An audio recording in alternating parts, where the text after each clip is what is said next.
Audio Jungle.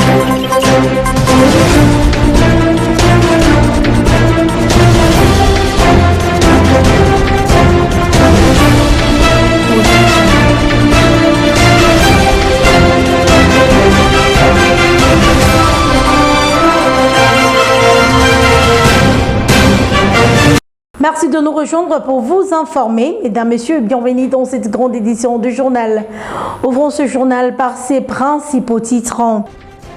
Au moins 13 partis politiques de l'opposition congolaise sont suspendus par le gouvernement après une série de violences meurtrières commises dans l'est de la RDC. La situation sécuritaire au Tanzanie reste tendue depuis la proclamation de résultats des élections présidentielles le 29 octobre dernier. L'opposition annonce un bilan de 700 morts en seulement 3 jours, mais le gouvernement n'a pas encore annoncé un bilan officiel. Les détails, c'est tout de suite. Encore une fois, merci et bienvenue dans ce journal. Je l'ai annoncé en titre. Le gouvernement congolais, par le biais de son ministère de l'Intérieur, Sécurité, Décentralisation et Affaires coutumières, a annoncé la suspension des 13 partis politiques à la suite d'une série de violences meurtrières commises par le mouvement M23 AFC dans l'est de la RDC.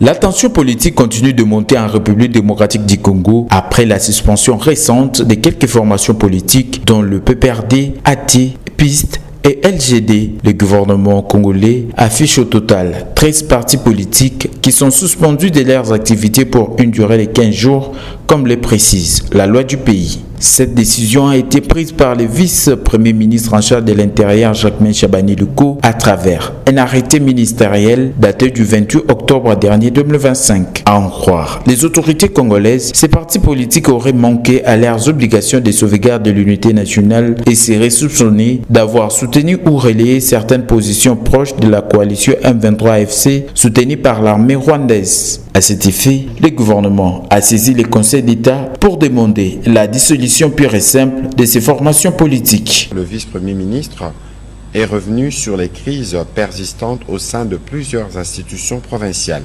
pour assurer le strict respect des instructions du chef de l'État, ainsi que la mise en œuvre effective de l'acte d'engagement signé par les membres de bureau des assemblées provinciales, les gouverneurs et vice-gouverneurs de province. Il a annoncé la tenue le 6 novembre prochain à Kinshasa d'une grande réunion d'échange avec les membres de tous les bureaux des assemblées provinciales. Au plan politique, il a informé le Conseil de la suspension des activités de 13 partis politiques à la suite des faits portant atteinte à l'ordre institutionnel démocratique et à la souveraineté de l'État. Cette suspension s'inscrit dans un climat politique extrêmement tendu alors que le gouvernement de la RDC affirme vouloir protéger l'intégrité territoriale de son pays. 3 membres du gouvernement ont été chargés de prendre les dispositions pour la question relative à la réouverture de l'aéroport de Goma et de veiller sur le vol en lien avec le besoin humanitaire. Plus de détails dans ces commentaires. Suivez.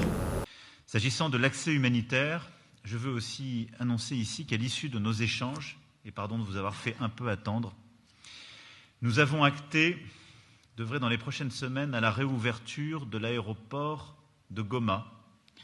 Tout est parti lors de la conférence de soutien à la paix et à la prospérité dans la région des Grands Lacs, tenue jeudi 30 octobre à Paris, où le président français Emmanuel Macron avait annoncé de mesures majeures en faveur de la République démocratique du Congo et de ses voisins, notamment la réouverture prochaine de l'aéroport de Goma pour le vol humanitaire et la mobilisation de plus de 1,5 milliard d'euros d'aide humanitaire. Le chef de l'État français a précisé par ailleurs que cette décision a été prise à l'issue d'échanges directs avec son homologue congolais Félix Tshisekedi. C'est ainsi qu'au cours de la 65e réunion du Conseil de ministres, 3 membres du gouvernement souminois, dont le vice-premier ministre en charge de transport Jean-Pierre Bemba, ont été chargés de prendre les dispositions pour la question relative à l'aéroport international de Goma. Il s'agit entre autres de la ministre d'État aux Affaires étrangères étrangères et la ministre d'État aux Affaires sociales. Dans sa communication lue par le porte-parole du gouvernement, la première ministre Judith Suminwa a notamment demandé au VPM Jean-Pierre Bemba de veiller strictement sur le vol en lien avec le besoin humanitaire.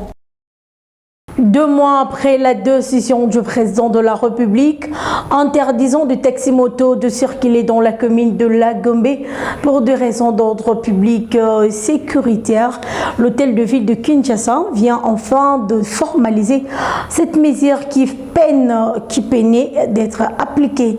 Suivez cet élément. Cette décision a été prise par le chef de l'État lors d'un conseil des ministres tenu au mois de septembre dernier à Kinshasa. Ainsi, dans le cadre d'une série de régulations visant à encadrer les transports urbains dans la capitale, c'est ainsi que le gouvernement provincial, par le biais de son ministère provincial des Transports, a enfin formalisé cette mesure qui a peine d'être appliquée, celle d'interdire la circulation des motos dans la commune de Lagombe pour des raisons d'ordre public et de sécurité. Il a été rappelé à ces motocyclistes le respect de la grille tarifaire, l'obligation de suivre les itinéraires officiels et l'affichage visible des prix dans les transports en commun. Les contrevenants risquent des amendes pouvant atteindre des 2 millions de francs congolais. Seules les motos, des services ou des livraisons disposant d'une autorisation spéciale du ministère provincial sont admises ou autorisées à circuler dans la commune de Lagombe. Les conducteurs concernés devront être identifiés et porteurs d'une accréditation spécifique leur permettant d'exercer légalement leurs activités. Autre chose, lors d'une réunion du comité de suivi de la paie des agences de fonctionnaires de l'État, tenue vendredi 31 octobre dernier, il a été annoncé qu'un léger décalage va être observé dans le calendrier initialement prévu pour le démarrage des opérations de paie au niveau des opérateurs fixés. Fixe le débit de la paie des agents de l'État après le 4 novembre. Le gouvernement congolais fixe le paiement de salaire du mois d'octobre en début de la semaine prochaine, soit entre le lundi 3 et le mardi 4 novembre au plus tard. L'annonce a été faite à l'issue d'une réunion tenue par le comité de suivi de la paie des agences et fonctionnaires de l'État vendredi 31 octobre. Cette décision fait suite à un léger décalage observé dans le calendrier initial causé par des ajustements techniques réalisés entre le service du ministère des Finances et c'est du budget. Ces travaux visaient à harmoniser les chiffres et à garantir une exécution rigoureuse du processus de paie conformément aux instructions des autorités de supervision. En croire, selon un communiqué officiel publié, l'état liquidatif a été stabilisé et les opérateurs de paie s'apprêtent à lancer les opérations de versement de la mise à disposition de fonds. Le comité de suivi a assuré que tout est désormais prêt pour le démarrage effectif du paiement et de réaffirmer son engagement à maintenir un suivi rapproché auprès des services concernés afin de s'assurer du strict respect des orientations fixées par les autorités. Ces lancements attendus du paiement marquent une étape importante dans la régularité de la paie publique, souvent scrutée par les agents de l'administration souciés de la ponctualité du traitement. En conséquence, les comités de suivi maintiendront son attention rapprochée auprès des services concernés et des opérateurs de paie au cours de la semaine prochaine afin de s'assurer que les instructions données par les autorités soient scrupuleusement respectées. La police nationale congolaise ville de Kinshasa a lancé l'opération Kanga Kanga, c'est-à-dire arrêt sans pitié de criminels urbains regroupés en bandes qui visent à renforcer la sécurité de la population quinoise en cette période de fin d'année. Suivez. Lors d'une parade tenue vendredi 31 octobre au stade de Martyrs, le commissaire divisionnaire adjoint de la police ville de Kinshasa, Israël Kantou, a engagé ses éléments à une chasse sans merci ni relâche contre des individus reconnus dans la pratique du Kuluna et ces faisant partie d'un groupe opérant dans ce sens. C'est ainsi qu'il a lancé l'opération Kanga Kanga qui va consister à la traque de porte-à-porte des criminels urbains regroupés en bandes et gangs afin de renforcer la sécurité sécurité de la population quinoise en cette période de fin d'année. À cette occasion, Israël Cantu a exhorté ces éléments de faire preuve de fermeté et de courtoisie lors de ces opérations dont l'objectif visé est d'assurer la quiétude de Quinois pendant les festivités de fin d'année qui pointent à l'horizon. Selon lui, il est temps d'imposer l'ordre dans la capitale, tant dans la circulation routière que dans la salubrité publique a sonné. Course à la présidence de l'Assemblée nationale, l'ancien président de l'Assemblée nationale et autorité morale du parti politique INC, l'honorable Vital Kamerhe, a, à travers un communiqué officiel, dit avoir pris acte de la désignation par l'Union sacrée de la nation d'Aimé Boji comme candidat unique au poste de président de la Chambre basse du Parlement. Par ailleurs, Vital Kamerhe a appelé ses élus, cadres, militants et sympathisants à serrer les rangs et à rester engagés derrière les idéaux de paix et de sécurité à l'est de la RDC, du social et de la reconstruction du pays. La non-évacuation des immondices après le curage de caniveau devenu monnaie courante à Kinshasa.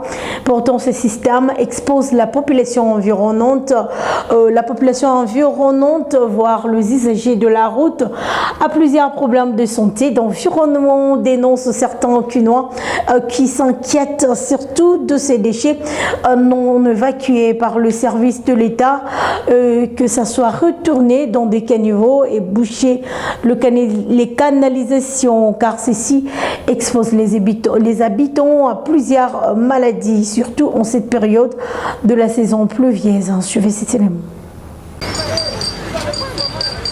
Les travaux de curage du caniveau initiés par le service d'assainissement communal et de l'hôtel de ville ont toujours été salués par la population quinoise, étant donné que ça les épargne des inondations dont ils sont toujours victimes, car dans certains coins de la capitale, la circulation de personnes et des automobiles devient difficile lorsqu'il plaît suite à l'inondation qui s'est créée, mettant en danger la vie de population. Malheureusement, que voyons-nous pas, Kinshasa se gêne très motivé à travers la ville pour assainir et curer les caniveaux. C'est comme si l'évacuation de ces déchets ne les concerne pas jusqu'à ce que ces immondices vont retourner dans des caniveaux et le travail ne fait que reprendre. Et ceux-là sans pour autant être inquiétés par la responsable, dénoncent quelques habitants interrogés. Normalement, il devait directement enlever cette saleté pour éviter que la saleté révèle encore dans le caniveau.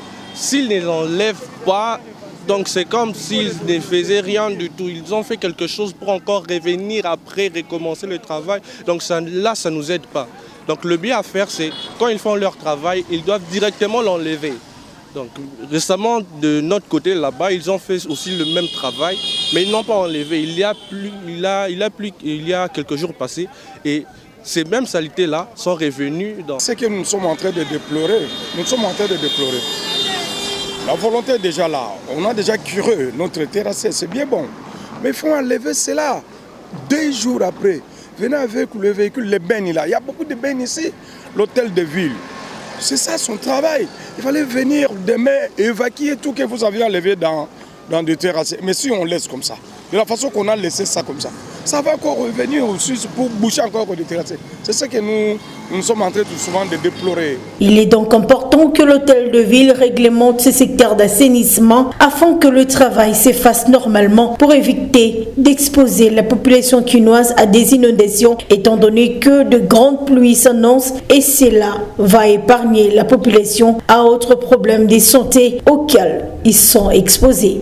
24 heures après son interpellation à l'Assemblée provinciale par le député Serlin Gonda sur sa politique générale, le gouverneur du Congo central a effectué une visite de courtoisie ce samedi 1er novembre au siège de cet organe délibérant situé au quartier Ciné Palace dans la ville de Matadi. C'est une première rencontre depuis l'installation du nouveau bureau. Dans une interview accordée à la presse, Grace Bilolo Nkwanga précise qu'il n'existe pas de guerre interinstitutionnelle au Congo central. On l'écoute. nous sommes les exécutifs. Aujourd'hui, le bureau a eu le plaisir de nous inviter, de participer à une réunion du bureau où nous avons eu à échanger sur plusieurs points. Mais comme vous le savez, on est des humains. La première des choses qu'on a fait, c'est de venir présenter les civilités à ce nouveau bureau. Comme vous le savez, ils sont installés depuis quelques semaines et c'était pour nous une occasion aussi de venir présenter les civilités. De la même occasion, je tiens à profiter de féliciter le bureau et aussi annoncer à la population du Congo central qu'au niveau de la province, il n'existe pas une guerre interinstitutionnelle, que nous travaillons pour l'avancement des intérêts de la population et aussi pour la paix. Aujourd'hui, c'était une occasion qu'on puisse démontrer à la population du Congo central qu'il n'y a pas une guerre qui existe en province du Congo central. Nous sommes appelés à Kinshasa pour participer à une réunion. On ne peut pas partir avec des positions différentes. Nous devons avoir une position commune qu'au Congo central, il n'y a pas une guerre institutionnelle. C'est de ça qu'il s'agit autour de notre réunion. Dans la page africaine, parlons de la vive tension ce samedi à Dar es Salaam après la proclamation de résultats des élections présidentielles proclamant Samia Suluhu présidente de la République avec un 97,66% par la commission électorale.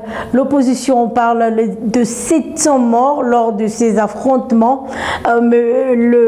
en seulement 3 jours, mais le ministre de l'Intérieur parle d'aucun bilan officiel jusqu'à-là. Suivez.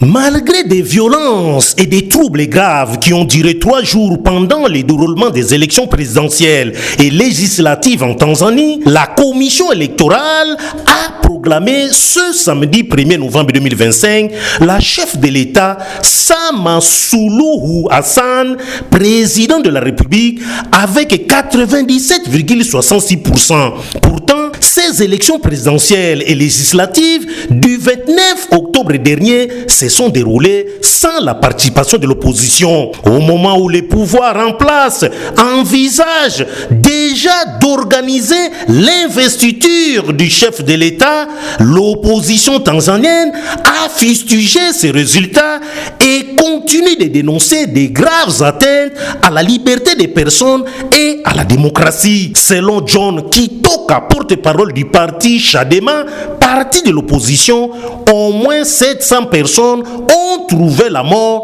lors de cette manifestation sanglante en seulement 3 jours, réprimée violemment par les militaires et la police.